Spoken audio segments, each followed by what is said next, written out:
नमस्कार दोस्तों। इस साल के जनवरी महीने में एक मूवी आई थी जिसका नाम है छपाक। ये छपाक मूवी आई थी जो दीपिका पादुकोण की थी और ये एसिड अटैक सर्वाइवल के लाइफ के बेस मतलब उसके लाइफ जो थी उस पे बेस थी। एक लड़की होती है, उस पे ऐसे एसिड अटैक हो जाता है और फिर उसके बाद उसकी ज़िंदगी कैसे बदल जाती वो इस मूवी में पूरा पूरा दिखाया है। तो ये जो एसिड अटैक है ना, फिर उस लड़की को क्या हो जाता है, केस मतलब वो कोर्ट में केस लड़ती इंसाफ के लिए कि मुझ पे जो एसिड अटैक हुआ है उस पे मुझे आप इंसाफ दो जिसने मेरे पे एसिड अटैक किया है। तो वो जो केस लड़ी जाती ना, उसमें कुछ लोग उसकी हेल्प करते हैं। मतलब ये जो इशू ना उठाया जाता है एक ग्रुप के द्वारा जिसको बोला जाता है नेशनल ह्यूमन राइट्स कमीशन।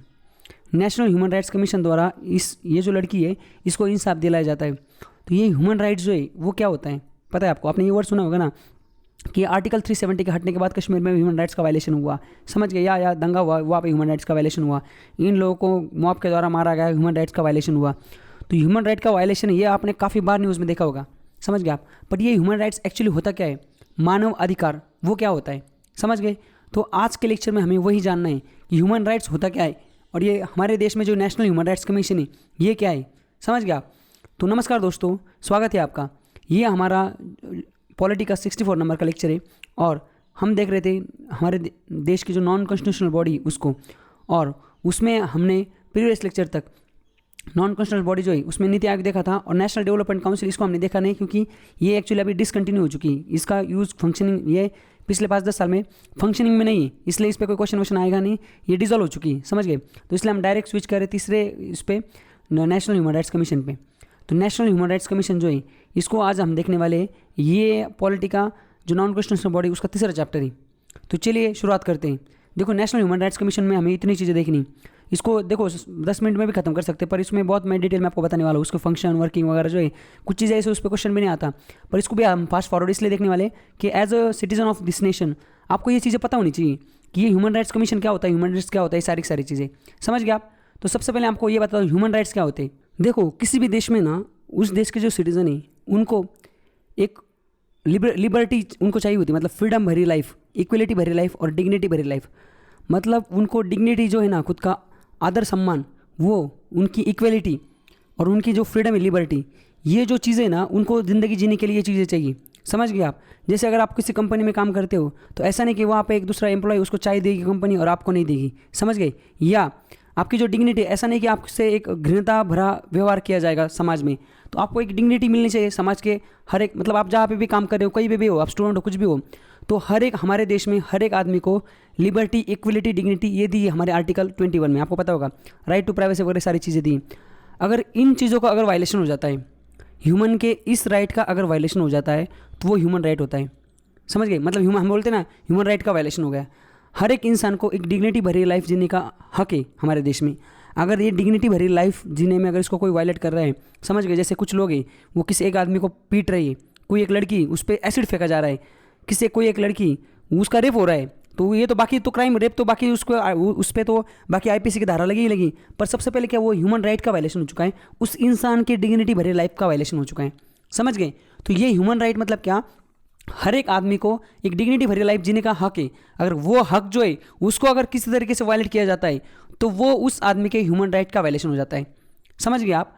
तो ये जो वायलेशन है वो वायलेशन ना हो, इसके रिलेटेड हमारे देश में एक कमीशन है जो इसी चीज़ का काम करता है कि हमारे देश में जो मतलब जो ह्यूमन राइट्स है उसका वायलेशन ना हो, उसके जो सेफगार्ड्स है उसको प्रोटेक्ट किया जाए।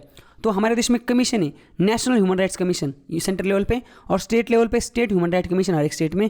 इनका काम वही है कि हर एक ये जो चीज़ें ना हर एक बंदे की कि लाइफ से रिलेटेड लिबर्टी, इक्वलिटी और डिग्निटी, इसको कैसे ना कैसे मेंटेन रखा जाए, इसके ऊपर कोई आँच ना आनी जाए, समझ? अगर ये वायलेट हो जाता है, किसी आदमी की ह्यूमन राइट्स जो है वो वायलेट हो जाती है, तो उसको इंसाफ दिलाया जाए, ये काम करता है नेशनल ह्यूमन राइट्स कमीशन और स्टेट ह्यूमन राइट्स कमीशन।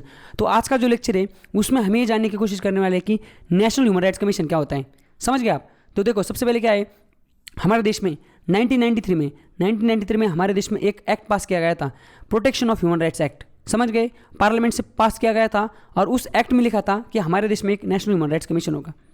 समझ गए। तो ये कॉन्स्टिट्यूशनल बॉडी क्या नहीं, क्यों? क्योंकि ये कॉन्स्टिट्यूशन में नहीं पाए पहले से, ना इसको कॉन्स्टिट्यूशन अमेंड करके बनाया गया है। एक सिंपली पार्लियामेंट से एक्ट पास किया गया था, protection of human rights act 1993 में, और उसके तहत ये बॉडी को बनाया गया था। इसलिए ये ये कॉन्स्टिट्यूशनल बॉडी नहीं है, क्या स्टैच्यूटरी बॉडी बोलते हैं। अगर एक्ट पास करके किसी बॉडी को बनाया जाता है तो उसको क्या बोलते हैं, स्टैच्यूटरी बॉडी। समझ गए। तो हमारे देश में national human rights commission establish किया गया था ये एक्ट का यूज करके, protection of human right act 1993 को। समझ गए। ये क्या है, सबसे पहले question, national human right act कब किसके तहत बनाया गया था? एक protection of human right act के तहत बनाया गया था। ये कौन सी बॉडी है? ये स्टैच्यूटरी बॉडी। ये कौन सी मिनिस्ट्री के अंडर आती है? ये मिनिस्ट्री ऑफ ह्यूमन जो होम अफेयर है उसके अंदर आती है। समझ गए। और इसको एक बार अमेंड भी किया गया था 2006 में, उसके कुछ चीज़ें चेंज की थी, वो हम बाद में देखने वाली। तो ये जो नेशनल ह्यूमन राइट्स कमीशन है ये क्या है? ये वॉचडॉग ही, समझ रहे क्या? ये वॉचडॉग ऑफ ह्यूमन राइट है हमारे कंट्री में, जो कि rights related to life, liberty, equality, dignity of individual guaranteed by constitution. Constitution ने जो सबको लाइफ, लिबर्टी, इक्वलिटी और डिग्निटी से रिलेटेड भरे जो आर्टिकल्स में हमारे कॉन्स्टिट्यूशन में प्रेजेंट है, ये जो राइट्स दिए कॉन्स्टिट्यूशन ने, इस राइट जो कॉन्स्टिट्यूशन ने गारंटी किए वो, और इंटरनेशनल जो कन्वेंट्स है और एनफोर्समेंट बाय कोर्ट, मतलब कोर्ट के द्वारा भी कुछ राइट्स दिए गए। ये जो राइट है इससे रिलेटेड डील करता है ये नेशनल ह्यूमन राइट्स कमीशन। समझ गए। इसको सेफगार्ड करते हैं। अब समझ गए ह्यूमन राइट्स कमीशन क्या होता है। आगे देखो स्पेसिफिक ऑब्जेक्टिव क्या है इनके। सबसे पहले क्या है, जो इंस्टीट्यूशनल अरेंजमेंट की गई है ह्यूमन राइट्स के इशू से को एड्रेस करने के लिए, ह्यूमन राइट्स के इशू को एड्रेस करने के लिए जो इंस्टीट्यूशनल अरेंजमेंट की गई हमारे देश में उसको स्ट्रेंथन करना। दूसरा क्या है, जो गवर्नमेंट की कमिटमेंट है, गवर्नमेंट जो बोलता है कि हम ह्यूमन राइट्स को प्रोटेक्ट करेंगे, वो जो कमिटमेंट है उससे रिलेटेड जो एलिगेशन वगैरह आई, मतलब उसको लुक आफ्टर करना, मतलब उसको देखना कि इन्होंने जो प्रोमिस किए कमिटमेंट के वो सच में फुलफिल हो रही है कि नहीं। और कंपेंडमेंट एंड स्ट्रेंथन करना एफर्ट्स को, कौन से एफर्ट जो ऑलरेडी लिए गए इस डायरेक्शन में उसको और स्ट्रेंथन करना, ये ऑब्जेक्टिव है समझ रहे ह्यूमन राइट्स कमीशन का। आगे क्या है, यहाँ तक हमने देख लिया नेशनल ह्यूमन राइट्स कमीशन क्या है। नेशनल ह्यूमन राइट्स कमीशन एक हमारे देश में एक स्टैट्यूटरी बॉडी है जो ह्यूमन राइट्स के जो इशू से, ह्यूमन राइट्स से जो रिलेटेड इशू है उसको उठाता है, और ह्यूमन राइट्स से रिलेटेड जो कॉन्स्टिट्यूशन में जो प्रोविजंस हैं या इंटरनेशनल कन्वेंशन है या कोर्ट के जो ऑर्डर है, ये जो प्रोविजंस है जो ह्यूमन राइट्स को सेव करता है उसको स्ट्रेंथन करता है। समझे, नेशनल ह्यूमन राइट्स कमीशन, ये हमने देख लिया यहाँ पे। अब हम देखते हैं कंपोजिशन। ये जो कमीशन है, जैसे हमने देखा था यूपीएससी, एमपीएससी, ये जो कॉन्स्टिट्यूशनल बॉडीज थी, ये इनके अंदर भी कुछ लोग होते थे, काम तो करते थे ना। अभी बॉडीज है, अभी ये जो non constitutional body, statutory body, इसमें कुछ लोग तो काम करते होंगे ना, डिसीजन लेते होंगे, तो उसका हमें कंपोजिशन देखना है कितने लोग होते हैं। देखो जो नेशनल ह्यूमन राइट्स कमीशन है, ये एनएचआरसी में टोटल 9 लोग काम करते हैं। समझ गए। एक चेयरमैन होता है, 4 लोग फुल टाइम मेंबर होते हैं और 4 एक्स ऑफिसो मेंबर होते हैं। समझिए, 4 फुल टाइम मेंबर होते हैं और 4 एक्स ऑफिसो होते हैं, एक चेयरमैन होता है। अब जो चेयरमैन होता है, चेयरमैन की पोस्ट के लिए आपको क्या होना चाहिए, क्वालिफिकेशन क्या है, देखो यहाँ पे देखो, चेयरमैन जो होता है वो सुप्रीम कोर्ट का रिटायर्ड जज होना चाहिए। जो बंदा सुप्रीम कोर्ट का रिटायर्ड जज है वही ह्यूमन राइट्स का, नेशनल ह्यूमन राइट्स कमीशन का चेयरमैन बन सकता है। समझ गए। उसके बाद जो फुल टाइम मेंबर बता रहा हूँ मैं आपको, एक तो हो गया, और जो बाकी 4 बचे हुए फुल टाइम मेंबर वो कैसे, एक मेंबर होता है सर्विंग और रिटायर्ड जज ऑफ सुप्रीम कोर्ट। एक तो जो अभी फिलहाल जज है या रिटायर हो चुका है सुप्रीम कोर्ट का जज, वो एक मेंबर बन सकता है। दूसरा मेंबर मतलब चेयरमैन भी वही बन सकता है, रिटायर्ड जज ऑफ सुप्रीम कोर्ट। दूसरा क्या, सर्विंग नहीं पड़ा, रिटायर होना चाहिए। और दूसरा एक मेंबर है, मतलब 4 जो फुल टाइम मेंबर है उसमें से एक जो मेंबर है वो क्या है, वो सर्विंग और रिटायर्ड जज ऑफ सुप्रीम कोर्ट होना चाहिए। एक मेंबर जो है वो सर्विंग और retired chief justice of high court होना चाहिए। और दूसरे बाकी जो दोनों मेंबर है वो क्या होने चाहिए, वो ऐसे बंदे होने चाहिए जिनको ह्यूमन राइट्स में स्पेशल नॉलेज है।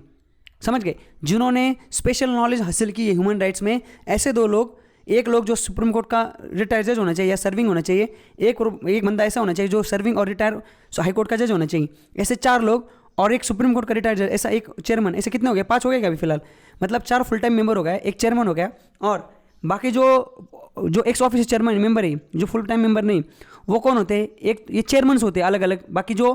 बाकी जो नॉन कॉन्स्टिट्यूशनल बॉडी जैसे नेशनल कमीशन फॉर माइनॉरिटीज़ एक नॉन कॉन्स्टिट्यूशनल स्टैट्यूटरी बॉडी है।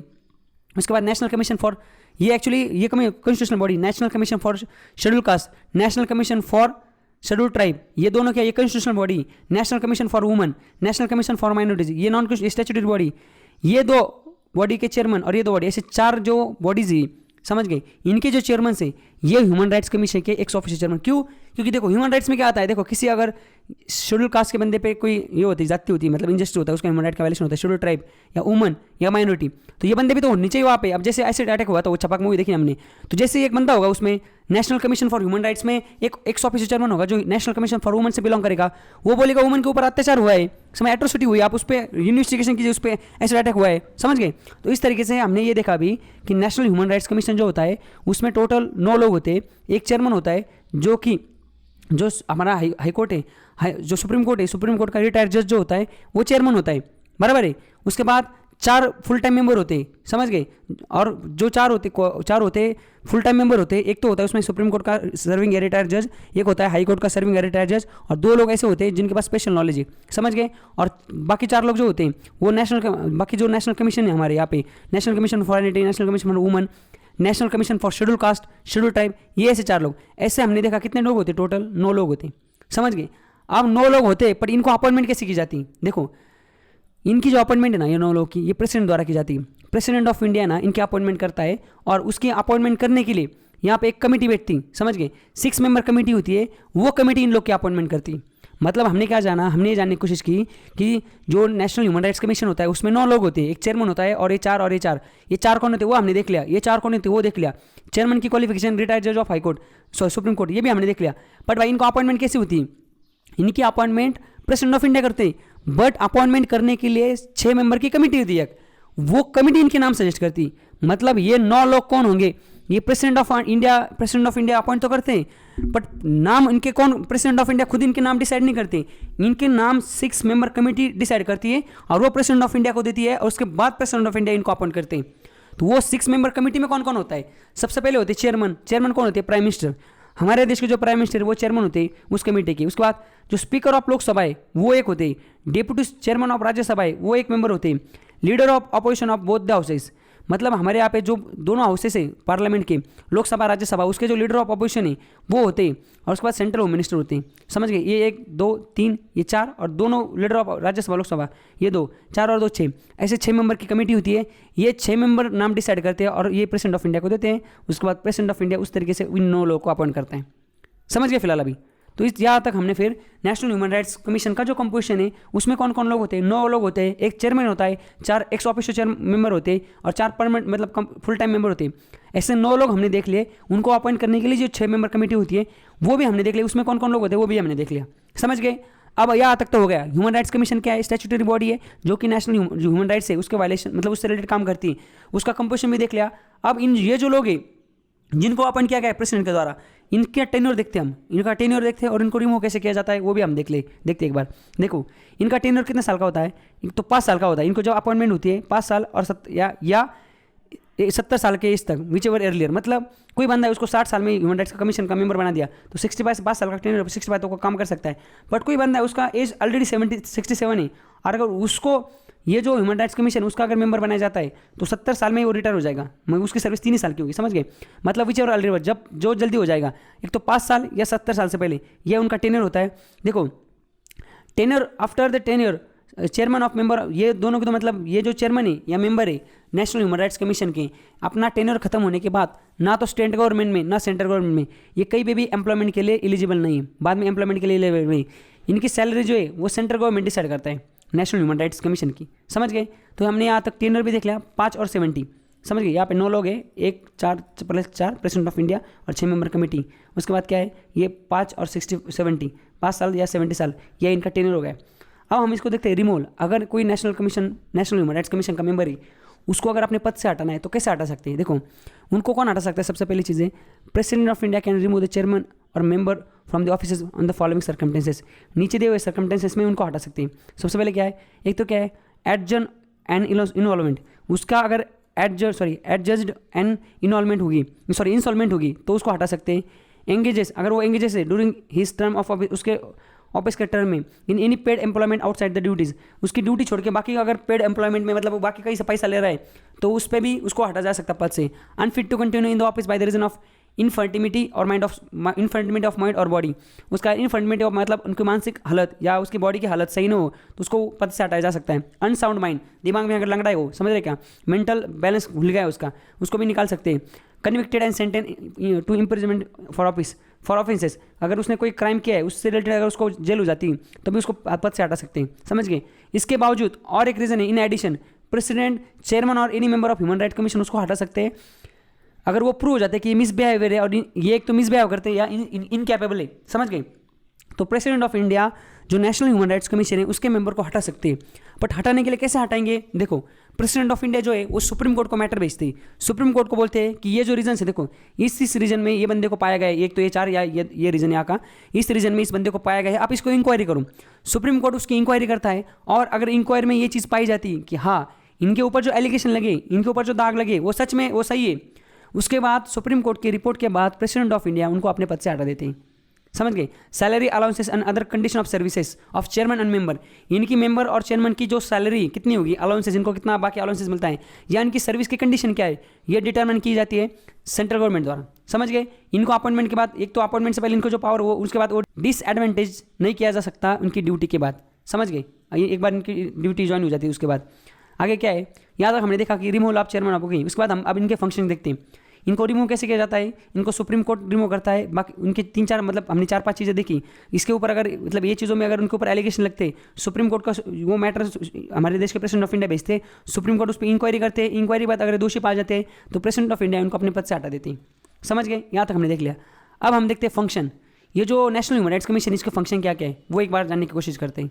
तो चलिए फिर एक एक फंक्शन को देखते हैं। सबसे पहले क्या है, inquire into any violation of human rights और negligence in the prevention of such a violation by public servant either suo motu or on the petition presented to it on order by the court। देखो अगर किसी बंदे का human rights का violation हो जाता है, समझ गए, किसी का जैसे आपका ह्यूमन राइट्स का वायलेशन हो गया, आप गए कहीं पे, आपने उस पर केस ठोक दी, मतलब आप गए और आपने बोला मेरे साथ ह्यूमन राइट्स का वायलेशन हुआ है, या आप कोर्ट में गए या पुलिस के पास गए, एक तो पुलिस के पास गए, पब्लिक सर्वेंट मतलब पुलिस, उनके पास गए कि मुझे मेरा ह्यूमन राइट्स का वायलेशन हुआ है, या आपने कोर्ट में पिटीशन डाली थी और कोर्ट ने बोला था कि सुमोटो मतलब आप एक जज मतलब कमेटी बनाओ, ये क्या मतलब क्या बोलते हैं इसको क्या बोलते हैं, एक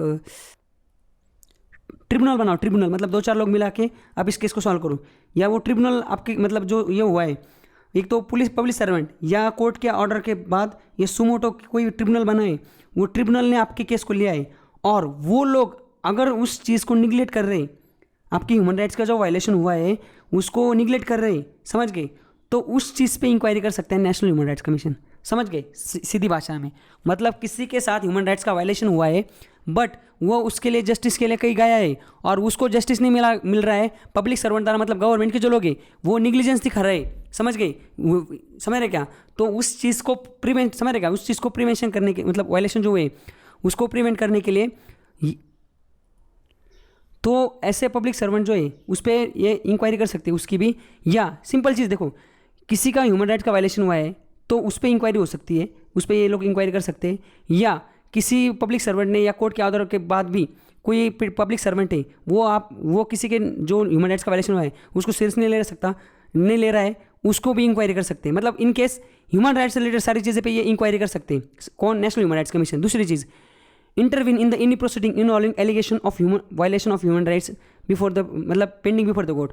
कोर्ट में कोई प्रोसीडिंग चल रही, कोई भी केस चल रही, अगर उस केस में किसी बंदे का मतलब ऐसा एलिगेशन लगे हुए कि इस बंदे का ह्यूमन राइट्स का वायलेशन हुआ है तो उस प्रोसीडिंग में इंटरवीन कर सकते हैं, उधर बीच में कूद सकते हैं लोग, समझिए नेशनल ह्यूमन राइट्स कमीशन वाले, कि कोर्ट को बता सकते हैं कि इसका ह्यूमन राइट्स का वायलेशन हुआ है। उसके बाद visit the jail and detention places to study the living condition of inmates and make recommendation. देखो जो लोग जैसे कैदी क्या है, जेल में आपको किसने कोई कन्विक्टेड हो चुका है, मतलब किसी ने कुछ क्राइम किया था, वो कन्विक्टेड हो चुका है, कोर्ट ने उसको सजा दी है, वो जेल में फिलहाल अभी। अब जेल में जो लोग हैं उनका भी तो ह्यूमन राइट्स है ना भाई, कोई कैदी भी उसका भी तो ह्यूमन राइट्स है ना, ह्यूमन राइट्स की सिर्फ जो जेल में नहीं उनका थोड़ी है। तो अगर जेल में उनके साथ सही बर्ताव नहीं हो रहा है, समझ गए, उनको जो या डिटेंशन किया मतलब कई डिटेंशन प्लेसेस है उनको वहाँ खाना नहीं मिल रहा है, उनकी कंडीशन, वो रहते कहाँ पे, कुछ जगह ऐसी होती है मतलब वहाँ पे टॉयलेट भी नहीं होता है, उधर ही मतलब समझ रहेगा, सुसु उधर रहना, उधर सब कुछ उधर, वो फैन नहीं कुछ नहीं, तो ऐसे ये जेल को विजिट कर सकते हैं नेशनल ह्यूमन राइट्स कमीशन वाले, और ये उनकी कंडीशन देख सकते हैं उन लोगों की वहाँ पे, और रिकमेंडेशन कर सकते हैं गवर्नमेंट को कि भाई साहब इस पे चेंजेस करो। समझ गए। आपने काफ़ी मूवी देखी होगी, उसमें हीरोइन होती है जो जेल में जाती है, वहाँ पे एक विलन होता है जो उसको सजा हुई होती है, उसको जाके मिलती है, उस पर ऊपर ह्यूमन राइट्स का वायलेशन हुआ होता है वो बंदे पे, फिर क्या होता है आगे, फिर उसकी लाइफ की स्टडी करते, फिर पता चलता है कि इस पर उसको फंसा के अंदर डाला गया है। ऐसे स्टोरी देखते हैं बॉलीवुड में। तो वो जो लड़की होती है वो जाती मिलने के लिए, वो किस तहत जाती, उसको ज़्यादा मिलने का हक किसने दिया, वो तो उसकी रिलेटिव भी नहीं, वो नेशनल ह्यूमन राइट्स कमीशन से होती। ह्यूमन राइट्स कमीशन वालों को जेल में जाके मिलने की मतलब उनको आज़ादी, समझ गए क्या। आगे आगे क्या, D number, review the constitutional and other legal safeguard for the protection of human rights and recommend the measure for their effective implementation. देखो कॉन्स्टिट्यूशनल और लीगल जो सेफगार्ड्स हैं ह्यूमन राइट्स को प्रोटेक्शन करने के लिए, जो हमारे देश में कानूनन कुछ सेफगार्ड्स बनाए गए या कॉन्स्टिट्यूशन में कुछ सेफगार्ड गए हैं, उसको रिव्यू करना और उससे रिलेटेड कुछ इफेक्टिव उसका इंप्लीमेंटेशन होने के लिए कुछ रिकमेंडेशन देना, ये काम भी नेशनल ह्यूमन राइट्स कमीशन का है। उसके बाद review the factors including act of terrorism that inhabits the enjoyment of human rights and recommend the remedial measures. ये जो एक्ट ऑफ टेररिज्म है उसको, उससे रिलेटेड जो चीज़ें फैक्टर्स है उसको रिव्यू करना, समझ गए, और रिकमेंड करना उससे रिलेटेड रिमेडियल जो मेजर्स है उसको रिकमेंड करना। Study the treaties and other international instruments on human rights and make the recommendation for their effective implementation. देखो जो यूएन वगैरह जो इंटरनेशनल जो प्लेटफॉर्म्स है ना, मतलब यूनाइटेड नेशन ऑर्गेनाइजेशन जो है, वहाँ पे देखो ह्यूमन राइट्स रिलेटेड वहाँ पे भी इनकी एक बॉडी, समझ क्या, United nation human rights commission, उनका भी मतलब एक यूएन का भी ह्यूमन राइट्स रिलेटेड एक बॉडी, जैसे हमारे देश में नेशनल ह्यूमन राइट्स कमीशन वैसे, तो वहाँ पे वो कुछ यूएन में कुछ समझ रहे क्या, कुछ चीज़ें पास करते हैं human rights related, human right को कैसे प्रिजर्व किया जाए, उसको कैसे प्रोटेक्ट किया जाए। तो ऐसे कुछ इंटरनेशनल अगर इंस्ट्रूमेंट है ह्यूमन राइट्स रिलेटेड और कुछ ट्रीटीज़ है, उनको स्टडी करना और उसके रिकमेंडेशन, मतलब उसको इम्प्लीमेंटेड करने, हमारे देश में इफेक्टिवली इंप्लीमेंट करने के लिए रिकमेंडेशन करना, ये काम भी नेशनल ह्यूमन राइट्स कमीशन का है। समझ गए। आगे और क्या है, undertake and promote research in the field of human rights. Human rights जो फील्ड है उसमें रिसर्च करना और उसको प्रमोट करना, लोगों को अवेयर करना। देखो यहाँ पे दूसरा भी, spread the human rights literacy. Human rights literacy जो चीज़ें लोगों में, उनको प्रमोट करना, समझ रहे, प्रमोट द अवेयरनेस सेफगार्ड्स, मतलब लोगों के बीच में जाना, समझ रहे, उनको पॉम्पलेट देना, मतलब जो ऐड होती है, समझ रहे, ऐड करना, एडवर्टाइजमेंट करना, लोगों के लिए कैंपेनिंग करना, सेमिनार लेना, लोगों को प्रमोट करना कि ह्यूमन राइट्स क्या होता है, उससे रिलेटेड, समझ गई। रिसर्च भी प्रमोट करना ह्यूमन राइट्स के फील्ड में। उसके बाद क्या है, encourage the effort of non NGO जो होती है, non government organisation working in the field of human rights. Human rights के फील्ड में देखो कुछ नॉन ऑर्गेनाइजेशन, मतलब एनजीओ जो होती है, नॉन गवर्नमेंट ऑर्गेनाइजेशन, वो क्या करती है, वो एक्चुअली ह्यूमन राइट्स के, ये जो है नेशनल ह्यूमन राइट्स कमीशन, उससे बढ़िया कुछ एनजीओ है जो इससे बढ़िया भी काम करती है, जहाँ पे ह्यूमन राइट्स होता है वहाँ पे जाती है, सरकार के खिलाफ धरना देती है, करती है, वो करती है। तो ऐसे जो एनजीओ है जो ह्यूमन राइट्स के फील्ड में काम कर रही है, इनको एनकरेज करना, ये भी काम किसका है, ये भी काम नेशनल ह्यूमन राइट्स कमीशन का है। उसके बाद undertake such other function as it may consider necessary for the promotion of human rights. Human rights को प्रमोट करने के लिए अगर इनको लगता है कि और ऐसे कोई जो चीज़ें, मतलब ऐसे कोई एफर्ट्स है उसको लेने की ज़रूरत है, तो उसको भी ये समझ रहे, प्रमोशन ऑफ ह्यूमन राइट्स उसको भी अंडरटेक करना। ये काम किसका है, ये फंक्शन थे नेशनल ह्यूमन राइट्स कमीशन की। अब ये काम कैसे करते हैं, इनकी वर्किंग कैसे, वो हम देखते हैं। देखो इनका हेडक्वार्टर कहाँ पे, दिल्ली में, हेडक्वार्टर दिल्ली में इनका, and they can establish the other, बाकी जगह जो है वो एक रीजनल, मतलब बाकी जगह भी देश के किसी भी कोने में किसी भी जगह ये अपने हेडक्वार्टर, मतलब बाकी जो हेडक्वार्टर छोड़ के बाकी भी ये ऑफिस खोल सकते हैं। हेडक्वार्टर में दिल्ली में इनके पास पावर है to regulate in its own procedure. खुद की प्रोसीजर, एटोनोमस टाइप का काम है इनका, मतलब खुद की प्रोसीजर को रेगुलेट करने का पावर इनके पास खुद है। इनके पास सिविल कोर्ट की पावर है, समझ गया। And it's proceedings have judicial character, मतलब क्या, कोर्ट कैसा होता है वैसे ये काम कर सकते हैं, कोर्ट की तरह ये एक, समझ रहे, मतलब एक ट्रिब्यूनल टाइप काम कर सकते हैं, लोगों को बुला सकते हैं, इंक्वायरी कर सकते हैं, उनको पूछताछ कर सकते हैं, सारी एक सिविल कोर्ट के पास, कोर्ट की पावर इनके पास।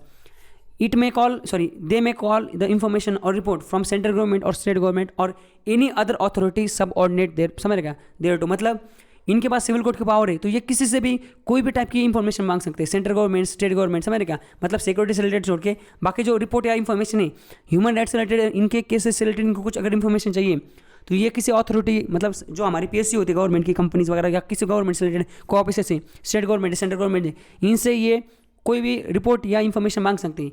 Has its own nucleus of investigation staff for investigation into complaints of human rights violets.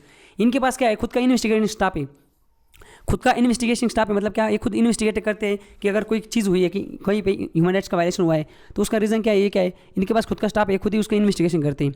Besides it is empower to utilise the services of any officers और investigation agency of central government और state government for the purpose. इनके पास ये power भी है कि ये समझ रहे का यूटिलाइज कर सकती है कि देखो कोई बंदा है, मतलब इनको चाहिए कि कोई आईपीएस है, किसी कोई जिला है, जैसे कि सूरत है, सूरत में कोई कांड होगा, ह्यूमन राइट्स के वायलेशन हुआ, ये चाहते हैं कि वहाँ का जो आईपीएस है उसका ये मतलब इसका उसकी हेल्प लेना चाहते हैं, या जो सीबीआई उसकी हेल्प लेना चाहते हैं, समझ, सेंट्रल गवर्नमेंट या स्टेट गवर्नमेंट की कोई भी पुलिस कोई भी, मतलब समझने का ऑफिसर से उनके अगर ये हेल्प लेना चाहते हैं तो उनकी हेल्प ले सकते हैं अपने केस को सॉल्व करने के लिए।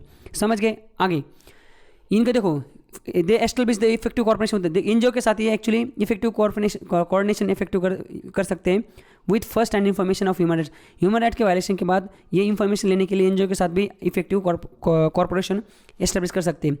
ये देखो यहाँ पे देखो, they are not empowered to inquiry into any matter after the expiry of 1 year from the date which the act constituting violation of human rights is alleged to have the committed. मतलब जैसे कोई मैं हूँ, मेरा human rights का violation हो गया और आज हुआ है ह्यूमन राइट्स का वायलेशन, कब 29 आज हुआ है, मतलब 2020 में हुआ है, किसी एक महीने, फॉर एग्जाम्पल किसी कोई बंदा है उसका जनवरी 2020 में उसका ह्यूमन राइट्स का वायलेशन हुआ है, समझ गए।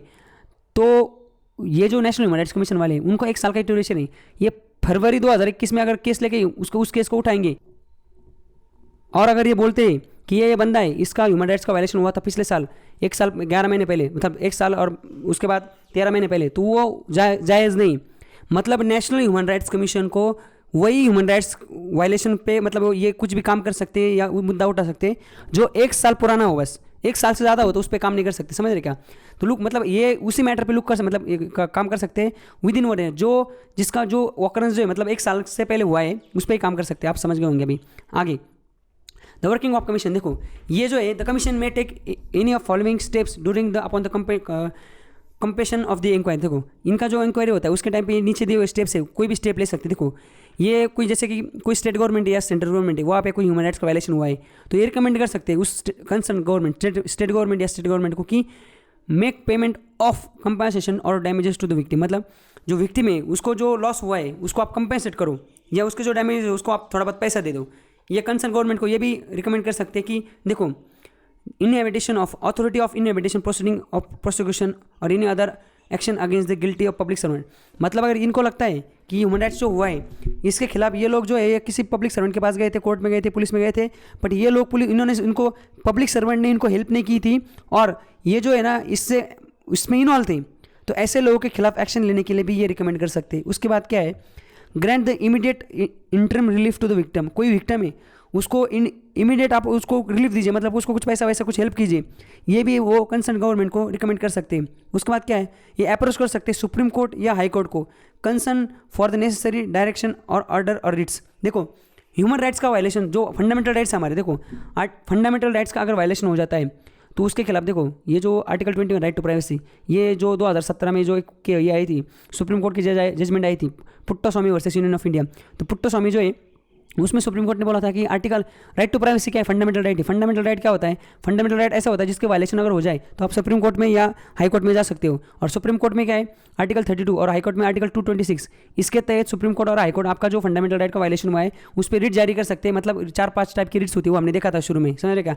ये क्या बोलते इसको, ये जो टॉपिक है हमने देखा था वो फंडामेंटल राइट वाले टॉपिक चैप्टर में। आप अभी जाके इसमें जो प्लेलिस्ट है उसमें जाके आप फंडामेंटल राइट वाला चैप्टर देख सकते हो। तो अगर फंडामेंटल देखो प्राइवेसी क्या है, राइट टू प्राइवेसी ये क्या है, ये एक फंडामेंटल राइट है। बाकी जो राइट टू आर्टिकल 21 से राइट टू प्राइवेसी नहीं, बाकी भी उसमें right to life with dignity, तो right to life with dignity भी है। तो अगर आपकी डिग्निटी का मतलब आपका ह्यूमन राइट्स का वायलेशन हुआ है, मतलब आपका किसका वायलेशन हुआ है, right to life with dignity का वायलेशन हुआ है, तो नेशनल ह्यूमन राइट्स कमीशन आपका जो आर्टिकल 21 का वायलेशन हुआ है उसके खिलाफ सुप्रीम कोर्ट या हाई कोर्ट में जा सकती है, उनको बोल सकती है कि आप अपने रिट्स का यूज़ करो। और समझ जैसे रिट्स में क्या है, एक रिट ऐसे भी कि अगर गवर्नमेंट सर्वेंट ने सही से काम नहीं किया है तो उसको बोलो कि समझ रहेगा तू ये केस छोड़ दे, मतलब ऐसे अलग अलग टाइप की रिट्स होती हैं, समझ गए। तो ये रिट्स का यूज़ कर सकते हैं या डायरेक्शन देने को भी बोल सकते हैं। ये वर्किंग ये भी आता है कमीशन की वर्किंग में, समझ गए। तो यहाँ तक हमने जो नेशनल ह्यूमन राइट्स कमीशन है इसका फंक्शन भी देख लिया, इसका वर्किंग भी देख लिया। अब इसका रोल देखते हैं। देखो फंक्शन का रोल कैसा, इनका रोल कैसा है, बाइंडिंग है या इनका मतलब एडवाइजरी है। देखो इनकी जो रिकमेंडेशन है ना, यहाँ पे देखो function of commission mainly recommendatory, मतलब ये सिर्फ रिकमेंड कर सकते हैं, no power to punish the violators of human rights, not the award any relief including monetary to the victim. ये किसी बंदे को सज़ा नहीं दे सकते, किसी ने ह्यूमन राइट का वायलेशन किया है ये उसको खुद सज़ा नहीं दे सकते, ना ये खुद इनके पास इतना पावर या फंड है कि ये वो जो विक्टिम है उसको पैसा दे सके। ये बस क्या कर सकते हैं, रिकमेंड कर सकते हैं कंसर्न गवर्नमेंट को, आप ऐसा ऐसा काम करो, समझ सके। और देखो there should be action take, ये जो है ना ये रिकमेंड कर सकते बस। और इनकी जो रिकमेंडेशन है वो कंसर्न गवर्नमेंट को क्या है, बाइंडिंग नहीं। बाइंडिंग नहीं मतलब क्या है कि वो नेसेसरी नहीं कि वो गवर्नमेंट माने ही माने, समझ गए। It should be inform about the action taken on the recommendation with in 1 month. Government को क्या करना है, गवर्नमेंट को देखो government can not wash away the recommendation made by commission. Government binding नहीं। देखो अगर ये जैसे महाराष्ट्र में कोई कांड हो जाता है, ह्यूमन राइट्स का वायलेशन हो जाता है, तो ये गवर्नमेंट को अगर रिकमेंडेशन देती कि यहाँ के जो विक्टिम्स हैं इनको कंपनसेट करो, आप हर एक को 1-1 लाख रुपये दे दो, इनके साथ जाती हुई, तो इनकी जो रिकमेंडेशन है ये कंपलसरी नहीं। गवर्नमेंट चाहिए तो दे सकती, गवर्नमेंट चाहिए तो नहीं भी दे सकती, बट गवर्नमेंट को विद इन 1 मंथ कुछ ना कुछ करना है उस पर। अगर लेना है देना है तो देना है, नहीं देना है तो पता नहीं क्यों नहीं दिया, समझ गए। डायरेक्ट इग्नोर नहीं मारना है, समझ गए। बाइंडिंग नहीं गवर्नमेंट को, पर इग्नोर भी नहीं मार सकते, आपको उसको आंसरेबल तो है थोड़े बहुत, समझ गए। तो इस तरीके से हमने ये रोल भी देख लिया। आगे क्या है, कमीशन रोल में भी रिकमेंडरी है, एडवाइजरी, गवर्नमेंट को रिकमेंड कर सकते हैं और एडवाइजरी है, ये यहाँ पे ये नहीं समझ रहेगा। It enjoy the great material authority, no government can ignore its recommend, पता ना रिकमेंडेशन को आप इसको इग्नोर नहीं मार सकते। और जो आर्म फोर्सेस है, पुलिस वगैरह, इनकी ह्यूमन राइट्स के वायलेशन पे इनका लिमिटेड रोल है, समझ गए। क्योंकि हमने देखा था आर्टिकल 33, 34, 35 ये आर्टिकल्स देखे थे हमने, समझ गए। इसमें वो सारी चीज़ें लिखी थी कि आर्म फोर्स के जो ह्यूमन राइट्स है उनके लिए अलग समझ रहेगा, कोर्ट मार्शल होता है उनके लिए, ये हमारा जो कोर्ट वगैरह वो ये इतना मैटर नहीं करता, सुप्रीम कोर्ट, हाई कोर्ट, ये उनके जो फैसले वो नहीं देखता। तो आर्म फोर्सेस के जो लोग हैं उनका ह्यूमन राइट्स का वायलेशन होता है, तो यहाँ पे नेशनल ह्यूमन राइट्स को कमीशन का लिमिटेड रोल है। क्योंकि हमारे देश की सिक्योरिटी, अगर आप उनकी ह्यूमन राइट्स की परवाह करोगे फिर देश की सिक्योरिटी इंश्योर नहीं होगी, समझ गए। तो यहाँ तक हमने ह्यूमन राइट्स कमीशन का रोल है जो है इसको देखा। और भी ह्यूमन क्या और क्या है, वही चीज़ है, देखो घुमा फिरेगा वही चीज़ है। देखो ये क्या करते हैं, अपना जो रिपोर्टिंग ये क्या करते हैं, देखो जो सेंट्रल गवर्नमेंट है, देश यूनिफॉर्म, जो इनकी जो रिकमेंडेशन है उनके ऊपर या 3 मंथ लिखा है, उधर 1 मंथ लिखा है शायद, 1 मंथ देखो कितना लिखा है यहाँ पे, विदिन वन मंथ, यहाँ पे 3 मंथ लिखा है। जो गवर्नमेंट है, सेंट्रल गवर्नमेंट को इनकी जो रिकमेंडेशन है ये साले, हाँ वो अलग था एक्चुअली, वो इंडिविजुअल केस पे था। यहाँ पे क्या है, ये 1 साल भर में एक रिपोर्ट बनाते हैं और रिकमेंडेशन देते हैं उसमें कि आप ये चेंजेस करो। सेंट्रल गवर्नमेंट को क्या करना है, वो जो रिकमेंडेशन है उस पर 3 महीने के अंदर कुछ ना कुछ करना है, उनको बताना है यहाँ एक्शन क्यों नहीं लिया, क्या हुआ या क्या लिया कि नहीं। Commission submit its annual report to central government या स्टेट गवर्नमेंट कंसर्न, उनका जो एनुअल रिपोर्ट है वो सेंट्रल गवर्नमेंट को भी कमीशन देता है और जो स्टेट गवर्नमेंट उसमें इन वाले उनको भी देता है। This report are laid before the respective legislature, जो रिस्पेक्टिव लेजिस्लेचर उनके सामने मतलब इस रिपोर्ट को रखा जाता है, along with the memorandum of action taken, उस पर क्या क्या एक्शन टेकन मतलब क्या क्या एक्शन लिए रिकमेंडेशन पे वो भी देता है। और अगर नहीं लिए एक्शन कुछ भी उनके रिकमेंडेशन पे तो reason for the non acceptance of any such recommendation, इनका जो रिकमेंडेशन था उस पर आपने चलो एक्शन नहीं ली, फिर एक्शन क्यों नहीं ली उसका जो रीज़न है वो भी वहाँ पे लिखना पड़ता है, समझ गए आप।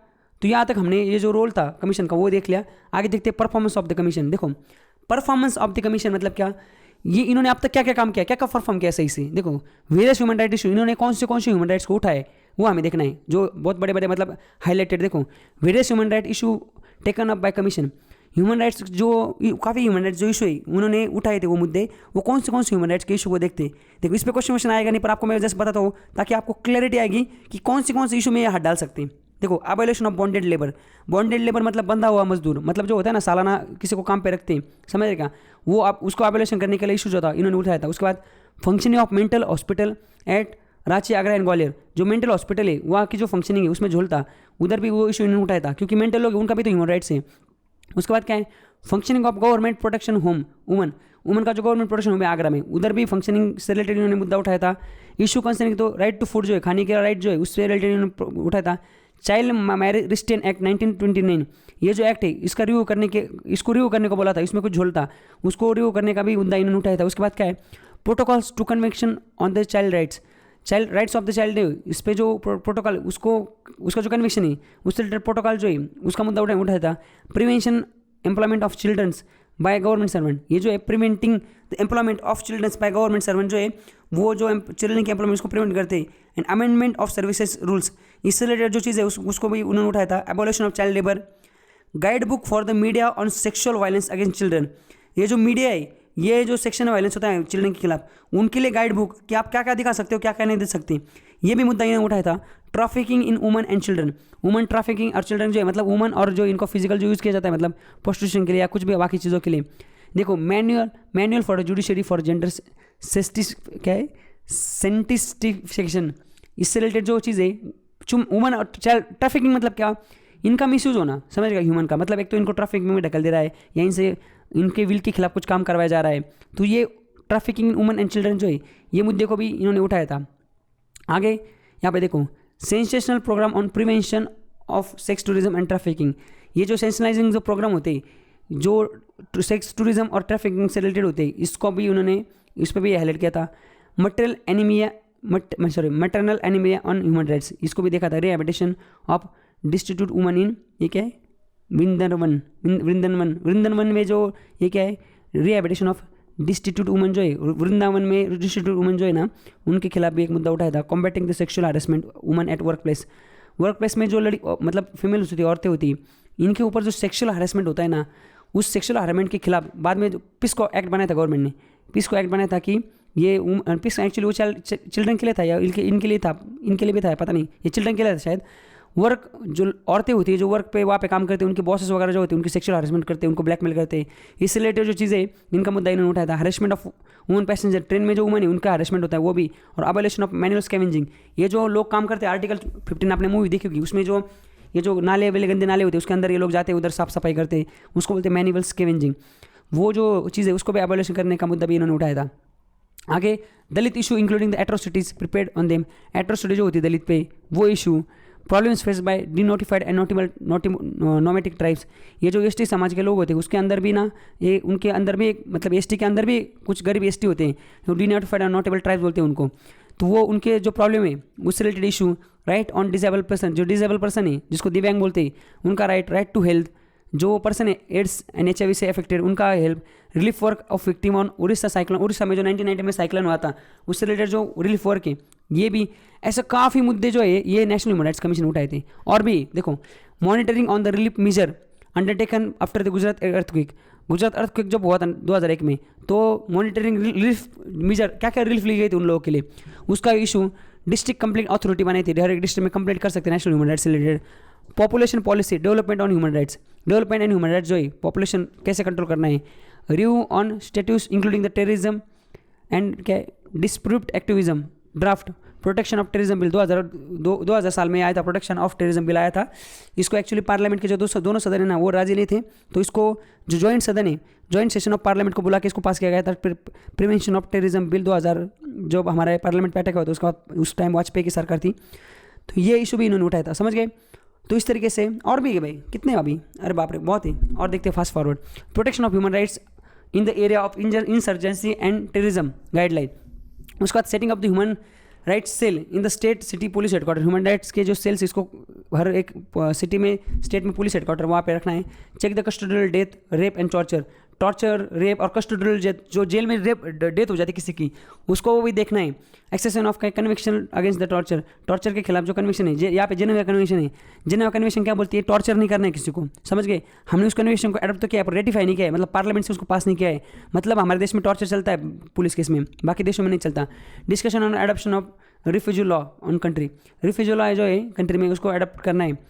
उसके बाद क्या system of reform, police reform, prison reform, centre of detention, इनका सारा जो रिफॉर्म्स है ये करना, ये भी नेशनल ह्यूमन राइट्स कमीशन इन्होंने मुद्दा उठाया था। ये इनके अंदर ही आता है ना, पुलिस में रिफॉर्म करना है, प्रिजन जो जेल में लोगों की कैदियों की जो लाइफ है वो सही होनी चाहिए, इसलिए उसका भी मुद्दा इन्होंने उठाया था। Review of law of implementation of treaties, international instrument and human rights, promotion of human rights literacy awareness in education system, human rights training for arm forces, police, public authorities and civil society. इतने जो सारे मुद्दे हमने देखे, इन पे इस commission में काम किया है, ये मुद्दे इन्होंने उठाए थे, समझ गए। तो इस तरीके से हमने यहाँ पे जो ह्यूमन राइट्स का जो परफॉर्मेंस इन्होंने क्या क्या काम किए थे वो देख लिया। लास्ट टॉपिक देखते हैं, ह्यूमन राइट्स जो ह्यूमन राइट्स कमीशन एक्ट आया था 1993 में, उसके बाद नेशनल ह्यूमन राइट्स कमीशन बना था। अब वो जो एक्ट है उसको 2006 में थोड़ा अमेंड किया था, उसमें कुछ चीज़ें चेंजेस की थी। Protection of human rights act जो आया था 1993 में उसको अमेंड किया था 2006 में, उसमें काफ़ी चेंजेस किए थे। देखो main amendment carried out the protection, ये खाली फॉलोइंग जो है नीचे दिए हुए जो अमेंडमेंट है वो देखते हैं हम क्या क्या अमेंडमेंट इन्होंने किए थे। सबसे पहले क्या क्या था, हर एक स्टेट में स्टेट ह्यूमन राइट्स कमीशन जो होता है ना उसमें पहले 5 लोग हुआ करते थे, अभी इन्होंने 3 लोग उसमें रखे बस। Changing the eligibility condition for appointment of the member of state human rights commission, उनकी जो एलिजिबिलिटी वो भी उन्होंने चेंज कर दी, जो कि हमें नेक्स्ट लेक्चर में देखना है। स्टेट ह्यूमन राइट्स कमीशन की जो एलिजिबिलिटी वो क्या है। Strengthening the investigation machinery available for human rights commission, investigation machinery जो थी पहले कम थी उसको स्ट्रेंथन किया है, उसको भी बढ़ाया है ह्यूमन राइट्स के इन्वेस्टिगेशन के लिए। उसके बाद क्या है, empowering the commission to recommend award for compensation even the during the क्या है कोर्स ऑफ इंक्वायरी, ये जो कंपनसेशन जो है ये रिकमेंड कर सकते कंपनसेशन, ये भी 2006 के बाद। पहले ये जो स्टेट गवर्नमेंट या सेंट्रल गवर्नमेंट ही पहले कंपनसेशन दी थी पहले, अभी ये रिकमेंड कर सकते, पहले इनके पास रिकमेंड करने की भी पावर नहीं थी। Empowering the national human rights commission to undertake visit the jails even without the intimation to the state government, state government को बिना बताए ये किसी भी जेल में जाते, किसी स्टेट के जेल में जाके विजिट कर सकते हैं, ये भी इस एक्ट के तहत डाला है। पहले स्टेट गवर्नमेंट से परमिशन लेनी पड़ती थी, वो देते नहीं थे, समझ रहे क्या। उसके बाद क्या, strengthening the procedure for the recording of evidence of witnesses, witnesses जो है उनके एविडेंस को रिकॉर्ड करने का भी प्रोसीजर जो है इनको स्ट्रेंथन इस एक्ट के तहत अमेंडमेंट के तहत डाला गया है। Clarifying the chairman of national human rights commission and state human rights commission are distinct from the member of respective commission, मतलब स्टेट ह्यूमन राइट्स कमीशन और नेशनल ह्यूमन राइट्स कमीशन इनके जो मेंबर्स हैं ये कमीशन से clarify किया गया है इस अमेंडमेंट के तहत कि ये डिस्टिंक्ट से अलग अलग है, ये एक नहीं, समझ गए का। Enabling the national human rights commission to transfer complaint receive by the state concern state right human rights commission.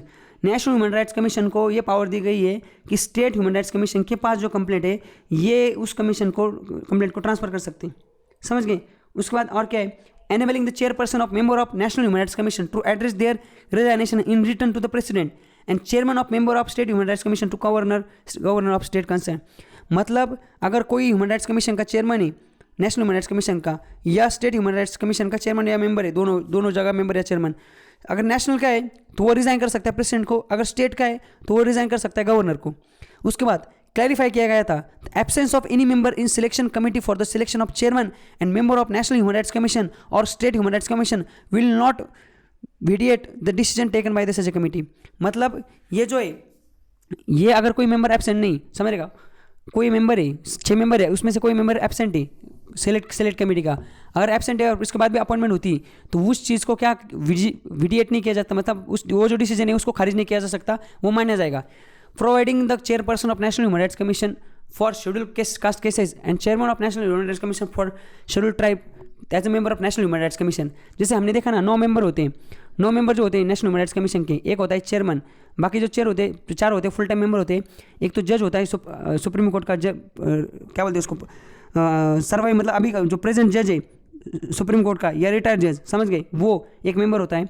एक मेंबर होता है हाई कोर्ट का जो जज है, कोई भी स्टेट के हाई कोर्ट का, सर्वाइविंग या रिटायर्ड, वो दो जिसको स्पेशल नॉलेज है। 4 लोग होते हैं national human rights commission, national commission on minority, national commission on woman और नेशनल कमीशन ऑफ SC और नेशनल कमीशन ऑफ ST। तो नेशनल ये जो 4 मेंबर है इसमें से 2 मेंबर है national commission for schedule cast और शेड्यूल ट्राइब। ये 2 मेंबर के जो चेयरमैन है वो एक्स ऑफिशियल चेयरमैन है यहाँ पे, समझ गए, एक्स ऑफिशियल मेंबर है। तो ये जो एक्स ऑफिशियल मेंबर इनको डाला गया था ना, ये इस एक्ट के तहत डाला गया था, पहले ये मेंबर नहीं हुआ करते थे, समझ गए। मतलब नेशनल ह्यूमन राइट्स कमीशन के जो टोटल 9 मेंबर है उसमें से जो 2 मेंबर है जो एक्स ऑफिशियल मेंबर है, जो कि national commission on schedule caste and national commission on schedule tribe, इनके जो चेयरमैन होते हैं, ये प्रोविजन 2006 के अमेंडमेंट में डाला गया था, समझ गए।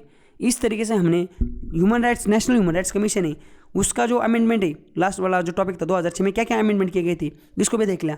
और इस तरीके से हमने नेशनल ह्यूमन राइट्स कमीशन, ये जो चैप्टर है हमारा, ये जो नॉन कॉन्स्टिट्यूशनल बॉडी, जो कि नॉन कॉन्स्टिट्यूशनल बॉडी जो हमारा 7 नंबर का यूनिट है, उसका 3 नंबर का जो चैप्टर है उसको हमने एकदम डिटेल में, इतना डिटेल में कि मतलब UPSC का जो होता है IAS वाला एग्जाम उसमें इतना डिटेल में आता है, उतना डिटेल में हमने देख लिया, समझ गए। तो उससे रिलेटेड क्या क्या क्वेश्चन आ सकते हैं, क्या क्या चीज़ें, हमने किसी भी चीज़ को कॉम्प्रोमाइज़ न करते हुए सारे डिटेल में देख लिया, समझ गए। तो आज का लेक्चर है इसमें बस इतना ही। नेक्स्ट लेक्चर में हम स्टेट ह्यूमन राइट्स कमीशन को देखेंगे, समझ गए। तो आज के लेक्चर में बस इतना ही। Thank you so much and enjoy.